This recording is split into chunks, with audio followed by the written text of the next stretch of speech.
આવી રહ્યા છે ખેડાથી નડિયાદ કલેક્ટર કચેરી વિસ્તારમાં મુશળધાર વરસાદ જોવા મળી રહ્યો છે। 3 દિવસથી ઉકળાટભર્યા વાતાવરણમાં હવે પલટો આવ્યો છે। વાતાવરણમાં ઠંડક પ્રસરી છે। બપોર બાદ શહેરમાં મુશળધાર વરસાદની શરૂઆત થઈ છે।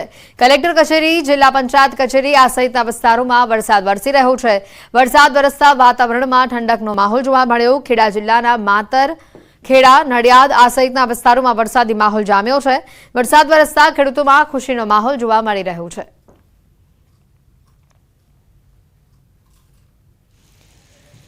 તો સાથે જ સમાચાર આવી રહ્યા છે ખેડાના કેટલાક વિસ્તારોમાં વરસાદ જોવા મળી રહ્યો છે। નડિયાદ સહિત આસપાસના વિસ્તારોમાં વરસાદી માહોલ જામ્યો છે। નડિયાદ સહિત પીપલગ, ડુમરાલ, મિત્રાલમાં વરસાદ જોવા મળી રહ્યો છે। આ વરસાદ વરસતા ખેડૂતોમાં આનંદની લાગણી જોવા મળી। સમયસર વરસાદ વરસતા ખેડૂતોએ પાકોની વાવણી શરૂ કરી છે। સૌરાષ્ટ્ર, દક્ષિણ ગુજરાતમાં આજે ભારે આગાહી હવામાન વિભાગે આપી છે। તો બનાસકાંઠા, આણંદ, સુરતમાં પણ ભારે વરસાદ જોવા મળી શકે છે। તો અમદાવાદ, દાહોદ, પાટણ અને મહેસાણાની અંદર યલો એલર્ટ આપવામાં આવ્યું છે।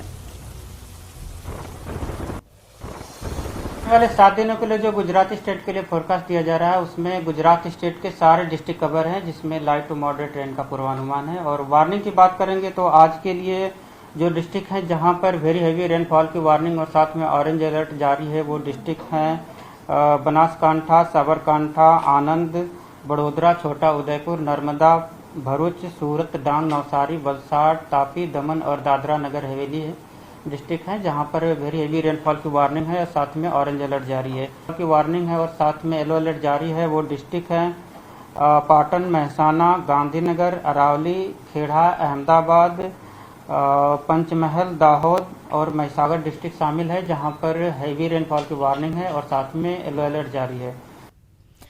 तो सौराष्ट्રમાં આજે અતિ ભારે વરસાદની આગાહી છે। સુરેન્દ્રનગર, જૂનાગઢ, અમરેલીમાં ભારે વરસાદની આગાહી છે। જામનગર, મોરબી, દીવમાં પણ આજે યલો એલર્ટ આપવામાં આવ્યું છે। ખાસ વાત માછીમારોને દરિયો ન ખેડવાની सूचना આપવામાં આવી છે। सौराष्ट्र रीजन की बात करेंगे तो आज के लिए सौराष्ट्र रीजन के लिए वेरी हेवी रेनफॉल की वार्निंग है और साथ में ऑरेंज अलर्ट जारी है। और जो डिस्ट्रिक्ट है जहां पर वेरी हेवी रेनफॉल की वार्निंग है वो डिस्ट्रिक्ट है सुरेंद्रनगर, जूनागढ़, अमरेली, भावनगर, गिर सोमनाथ, बोटा डिस्ट्रिक्ट है जहां पर वेरी हेवी रेनफॉल की वार्निंग है। और जहां पर हेवी रेनफॉल की वार्निंग है और साथ में येलो अलर्ट जारी है वो डिस्ट्रिक्ट है राजकोट, जामनगर, मोरबी, द्वारका, कच्छ और दीव डिस्ट्रिक्ट शामिल है जहां पर हेवी रेनफॉल की वार्निंग है। तो गुजरातना 8 जिल्लाओं माटे सावधानीना समाचार छे कारण के 4 वाग्या सुधीमां आ 8 जिल्ला माटे रेड अलर्ट छे। 2 कलाक माटे आ जिल्लामां रेड अलर्ट छे अने तेमां पंचमहाल, खेड़ा, अमदावादनो समावेश थाय छे। जी हां, अमदावादमां पण अत्यारे काळा ડિબાંગ વાદળો જોવા મળી રહ્યા છે। રેડ अलर्ट छे अमदावादमां, सुरेन्द्रनगर, आणंदमां पण रेड अलर्ट छे। पंचमहाल, अमरेली, जूनागढ़मां पण रेड अलर्ट छे। गुजरातना 22 जिल्लामां आज ऑरेंज अलर्ट आपवामां આવ્યું છે। 4 વાગ્યા સુધીમાં આ વિસ્તાર માટે સાવધાનીના સમાચાર। ચોમાસાનો વરસાદી માહોલ શરૂ થતા જ રાજ્યમાં રોગચાળો પણ વકરી રહ્યો છે। અમદાવાદની સોલા સિવિલ હોસ્પિટલમાં એક સપ્તાહમાં 11,114 ઓપીડીના કેસ નોંધાયા છે। ઓપીડીના કેસીસમાં 10% વધારો થયો છે। ડેન્ગ્યુના 158 સેમ્પલ લેવામાં આવ્યા, જેમાંથી 26 કેસ પોઝિટિવ આવ્યા છે, જ્યારે મલેરિયાના 173 શંકાસ્પદ કેસ નોંધાયા છે, જ્યારે વાયરલ ઇન્ફેક્શનના 1649 કેસ નોંધાયા છે। સોલા સિવિલ હોસ્પિટલના આરએમઓ ડોક્ટર દેવાંગ શાહે ચોમાસાની સિઝનમાં લોકોને ખાસ તકેદારી રાખવાની સલાહ આપી છે। ચાલુ અઠવાડિયામાં ઓપીડી આ વખતે 11,114 દર્દીઓ હતા। ઇન્ડોરની અંદર 1,172 દર્દીઓ હતા। ડેન્ગ્યુના કેસમાં ગયા અઠવાડિયા કરતાં થોડોક વધારો જોવા મળ્યો છે। આ વખતે સસ્પેક્ટેડ 158 હતા, એમાંથી 26 પોઝિટિવ દર્દીઓ ડેન્ગ્યુના જોવા મળ્યા છે। મેલેરિયાના કેસમાં કોઈ ખાસ છે નહીં, એક પણ મેલેરિયાનો પોઝિટિવ કેસ અત્યાર સુધીમાં ડિટેક્ટ નથી થયો। ચિકનગુનિયાનો પણ એક પણ પોઝિટિવ કેસ ડિટેક્ટ નથી થયો। અને ડાયરિયાના જે કેસો છે એ આ ગત અઠવાડિયા દરમિયાન 17 કેસો નોંધવા પામેલા છે। સુરેન્દ્રનગર શહેરમાં વીજળીના કડાકા ભડાકા સાથે મેઘરાજાનું ધમાકેદાર આગમન થયું। સુરેન્દ્રનગર શહેર સહિત જિલ્લાભરમાં અંદાજે 1 અઠવાડિયાથી મેઘરાજાએ વિરામ લીધો હતો। શહેરમાં સવારથી ભારે ગરમી અને ઉકળાટ બાદ અંતે વરસાદની ધમાકેદાર શરૂઆત થઈ છે। વરસાદ શરૂ થતાં જ શહેરના અનેક વિસ્તારોમાં વીજળી ગુલ થઈ। પીજીવીસીએલની પ્રી મોન્સૂન કામગીરી સામે પણ સવાલો ઊભા થઈ રહ્યા છે। કપાસ, મગફળી સહિતના વાવેતરને વરસાદથી જીવનદાન મળ્યું છે। જૂનાગઢથી વધુ સમાચાર। માળિયા હાટીનામાં વરસાદ જોવા મળ્યો। 1 સપ્તાહના વિરામ બાદ ધીમી ધારે વરસાદની શરૂઆત થઈ। માળિયાના શહેર તેમજ ગ્રામ્ય વિસ્તારોમાં વરસાદ વરસ્યો। મહારાણા પ્રતાપ ચોક, બસ સ્ટેન્ડ, કેશોદ રોડ આ સહિતના વિસ્તારોમાં વરસાદી માહોલ જામ્યો।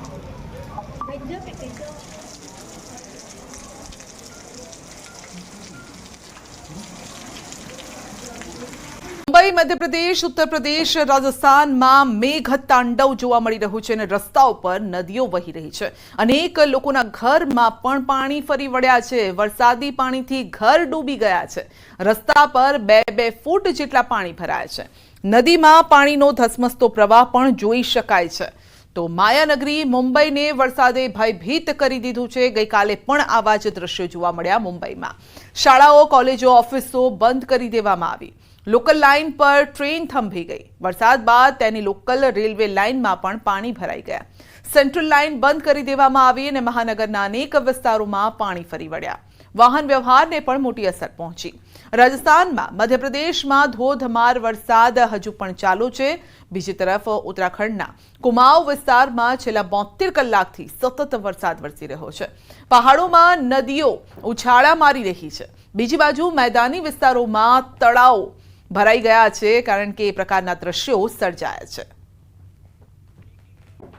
વરસાદને લઈને હવામાન નિષ્ણાત અંબાલાલ પટેલની આગાહી છે કે 17 થી 24 જુલાઈ સુધી રાજ્યમાં વરસાદ ભૂક્કા બોલાવશે। 15મી જુલાઈએ એક વધુ સિસ્ટમ બનવાની શક્યતા છે અને કેટલાક વિસ્તારોમાં મધ્યમથી અતિ ભારે વરસાદ થશે।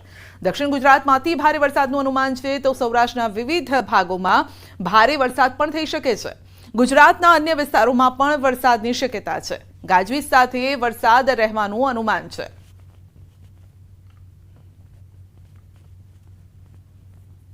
ચીનમાંથી આવતા અવશેષોના કારણે બંગાળ ઉપસાગરમાં હલચલ જોવા મળશે અને 15મી તારીખે તે સિસ્ટમ બનવાની શક્યતા છે, જેના કારણે તારીખ 17 થી 24માં રાજ્યના ઘણા ભાગોમાં વરસાદ થવાની શક્યતા છે। કોઈ ભાગમાં હળવા, કોઈ ભાગમાં મધ્યમ, તો કોઈ ભાગમાં અતિ ભારે વરસાદ થવાની શક્યતા છે।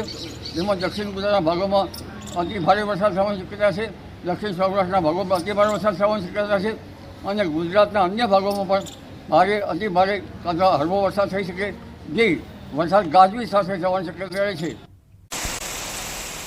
ગીર સોમનાથ જિલ્લામાં પણ જંગલ વિસ્તારમાં વરસાદ પડી રહ્યો છે। કડાકા ભડાકા સાથે વરસાદનું આગમન। ગીર ગઢડા અને ગીર જંગલમાં પણ કડાકા ભડાકા સાથે વરસાદની શરૂઆત થઈ છે અને ધોધમાર વરસાદ વરસી રહ્યો છે। વરસાદથી મુખ્ય રસ્તા પર વરસાદી પાણી વહેતા થયા છે। ગીર ગઢડાના ધોકડવા, અંબાડા, નવા ઉગલા, જસાધાર, ચીખલકુબા, નેસ સહિતના ગીર જંગલ વિસ્તારમાં વરસાદ વરસી રહ્યો છે।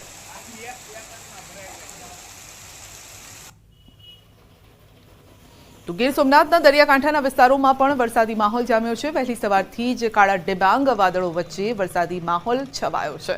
ઉના, દીવ, કોડીનાર સહિતના દરિયાકાંઠાના વિસ્તારોમાં ધીમી ધારે વરસાદ શરૂ થયો। લાંબા દિવસોના વિરામ બાદ વરસાદી માહોલ જામ્યો છે અને ખેડૂતોમાં પણ ખુશી છે। તો લોકોને ગરમીથી રાહત મળી છે।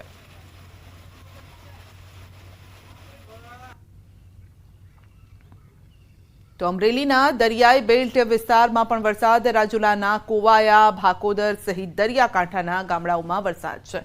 તો ધોધમાર વરસાદ વરસી રહ્યો છે। કોવાયા ગામના માર્ગ ઉપર પણ જળબંબાકારની સ્થિતિ છે। રાજુલાના ચૌત્રા સહિત આસપાસના ગ્રામ્ય વિસ્તારોમાં વરસાદ। સમગ્ર જાફરાબાદ, રાજુલા પંથકના દરિયાકાંઠે વરસાદની એન્ટ્રી થઈ છે।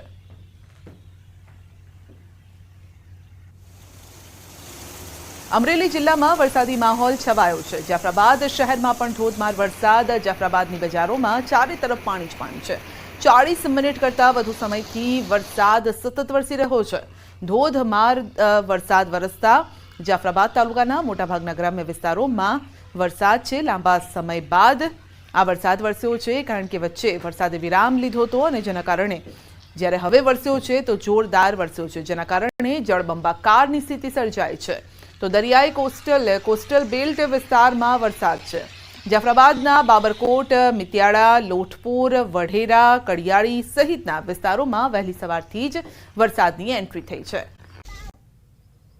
ભાવનગર જિલ્લામાં પણ વરસાદી માહોલ જામ્યો છે। ભારે પવન સાથે વરસાદ ખાબક્યો છે। સિહોર તાલુકાના ગ્રામ્ય વિસ્તારોમાં વરસાદ છે।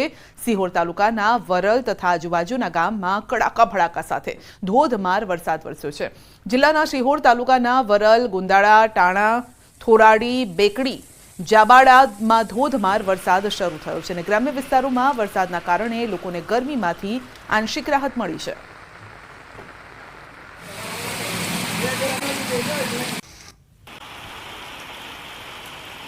તો બનાસકાંઠાના ધાનેરાના ગ્રામ્ય વિસ્તારોમાં પણ આજે વરસાદ છે। બાફલા, વાછોલ, બોર્ડર, કુડી સહિતના ગ્રામ્ય વિસ્તારોમાં વરસાદ છે। બોર્ડર વિસ્તારના ગામડાઓમાં વરસાદની શરૂઆતથી ધરતીપુત્રો પણ ખુશખુશાલ છે। સતત 5 દિવસના વરસાદના વિરામ બાદ ફરી એક વખત વરસાદની એન્ટ્રી થઈ છે। વહેલી સવારથી જ વાદળછાયા વાતાવરણ વચ્ચે વરસાદની એન્ટ્રી થઈ છે તો ઝરમર વરસાદ ધોધમાર વરસાદમાં પરિણમ્યો છે।